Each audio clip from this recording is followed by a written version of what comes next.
Really excited. First guest for today. She was the previous trade commissioner for Singapore and has just joined Microsoft this month as the SaaS partner lead. Ladies and gentlemen, welcome to the show, Hayley Horan. How are you?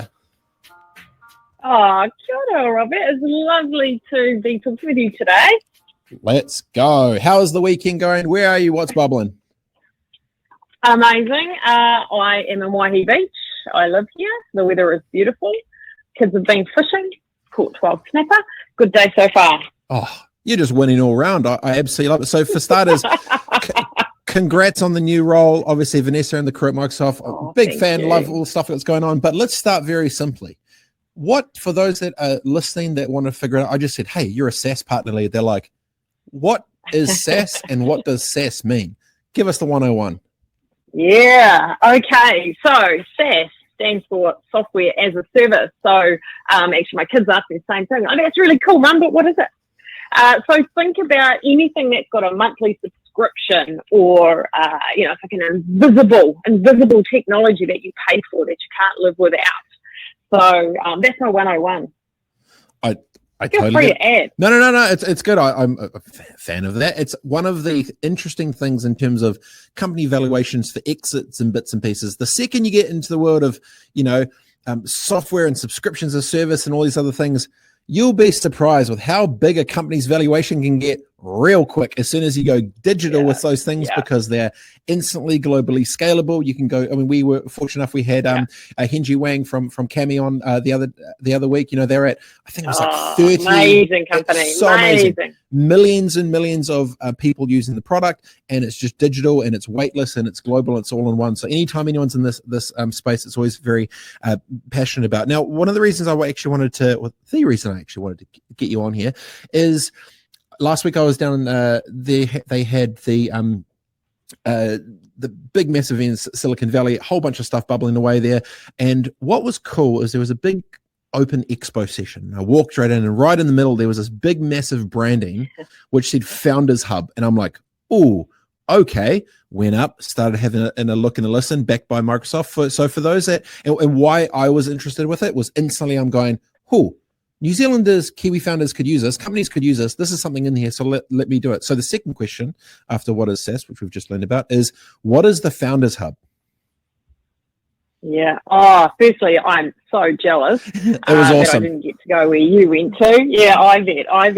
Hey, look, put simply, Founders Hub is a Microsoft online platform that helps you get access to all our cool tech stack, and it gets you to engage with business leaders and tech experts to test your ideas. So if you've got a concept and you think I can bring a little bit of the Microsoft tech stack together and test it out, jump on the Founders Hub. If you've already got an MVP, a minimum viable product, or you've just got you pulled something together and you want to take it to the next level, you can just jump on, sign in, and you will get access to some free credit. So that basically means you get to use our widgets for free for a little while you test things out. So I think, it really is about helping entrepreneurs, our tech startups, be able to accelerate their ideas right through to actually scaling into a market. So I thought it was pretty cool. I'm only 3 weeks into the role, and I've already had 2 SaaS companies ring me directly and go, okay,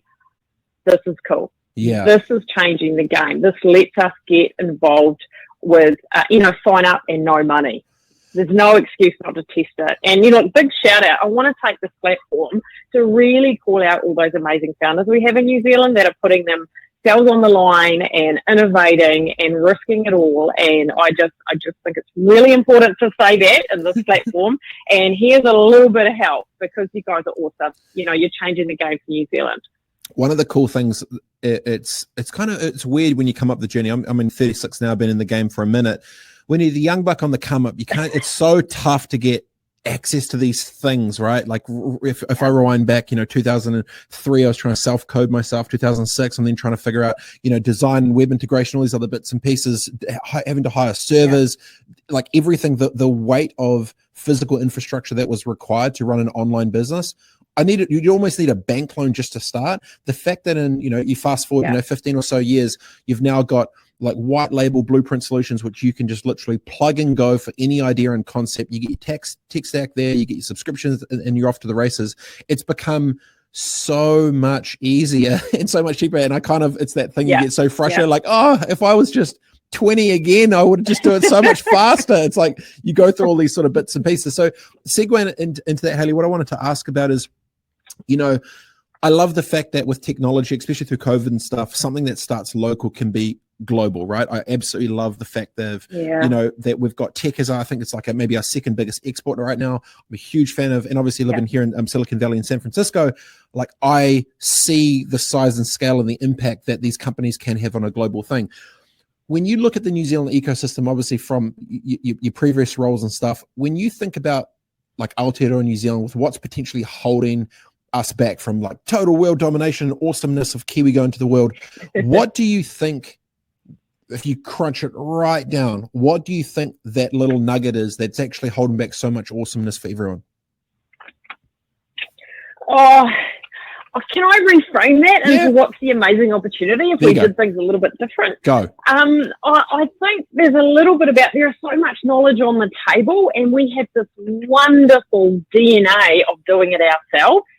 And I think that how do you take that and say, actually, partnering is really cool and it's far more scalable. And partnering is not diluting your idea. It's taking your concept and saying, hey, who else is doing something that I can connect into? And I think, you think about all the amazing founders that have exited in New Zealand. They're all there going, hey, we're going to help you. We're here to help. And I think what is missing in New Zealand is that community, the SaaS community. We're everywhere, and I'm really loving the work that's been done with the Kiwi SaaS community.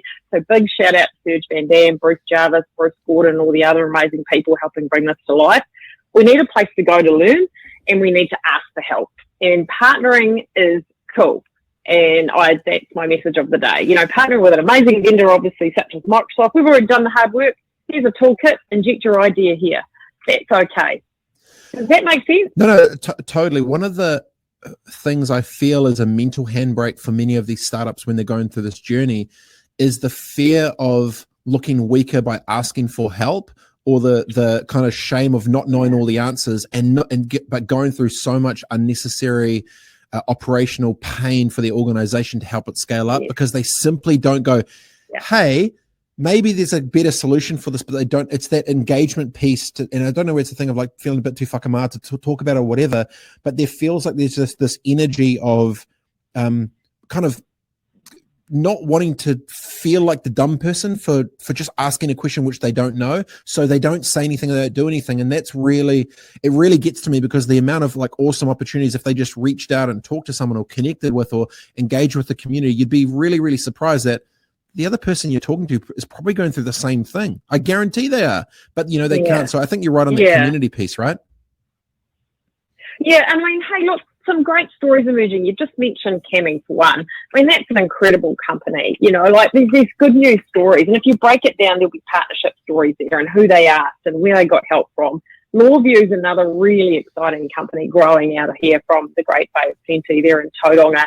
They've got great stories of how they're integrating and partnering and building communities. Like these are companies that are shining through. And I think if you look into those cases, there'll be more and more and more of that coming through. So let's get behind the SaaS community work. There's a lot of learning that we can share. And the other part is, I think you're right.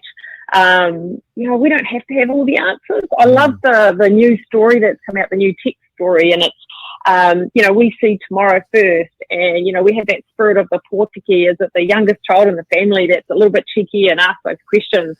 Let's kind of hold on to that, but also kind of know that we're not that good at scale.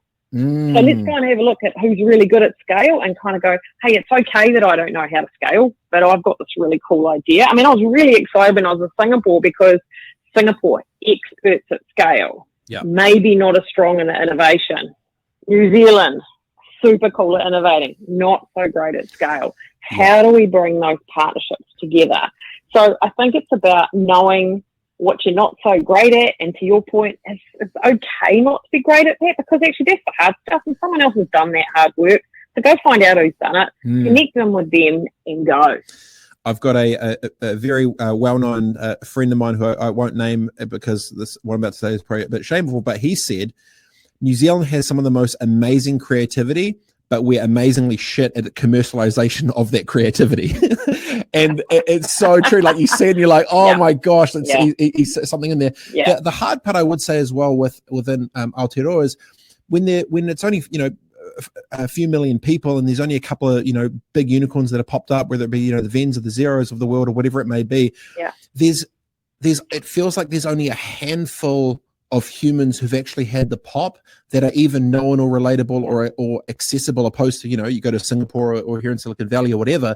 Every second person's had flipping exits here and there. So there becomes this, and I feel it's almost like, for me, the way I see it, I think anyone who's had those pops, they need to become those magnets to be able to pull others up and help those connection pieces. And what's great about, seeing, the Microsofts of the world and these other sort of businesses is really, pulling those magnets down to try and pull more up, because as soon as those good things pop, the scalability in this thing is absolutely astronomically mind-blowing to the upside commercially, which it could be doing. And it's infuriating when I see people with these great concepts that just don't reach out and ask someone or look over the thing or actually try and reach out to someone to have those conversations. So, I think you're right. So if you were to wave the magic wand of scaling up New Zealand right now and you're a Kiwi startup, what would you do? First, I would obviously jump onto Microsoft Founders Hub and I get my free credit. Get your plug in.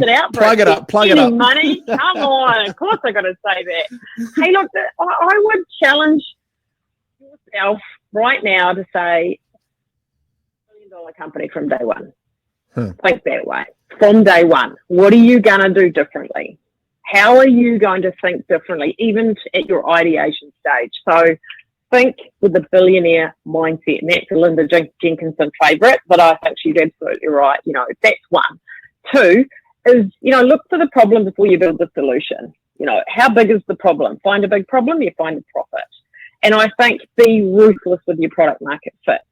You only have product market fit when somebody wants to buy it. So don't continue to commit to it if you haven't got someone who wants to buy it. And I hope I didn't offend anyone saying that, but it's like getting more deliberate with what is a business, what is product market fit, how are you going to go global, and start to think $1 billion company. What does that mean? It doesn't matter if you don't actually want one, by the way, but it does challenge your thinking. Yeah. And get out in the world. I mean, you're a prime example. I love what you're doing. Bring in the goodness from San Francisco back to NZ. Don't just stick to talking to Kiwis. I love Kiwis. We all do, but get out in the world, even if it's just with a Zoom call, LinkedIn, reach out, see what's going on, be it virtually or in real life. The good stuff happening out there and here. Let's connect the two. Absolutely love it. Really appreciate you joining the show, Hayley. Enjoy the rest of enjoy the fish and the whānau and all the good times. And I'll see you when I'm back in Aotearoa. I really appreciate your time. Thanks for joining in and congrats on the new role. Kia ora. Thank you so much. Take care. Bye now. Rock and roll. Hayley Horan, the SaaS partner lead at Microsoft. Thinking about Kiwi tech for the future. Very cool.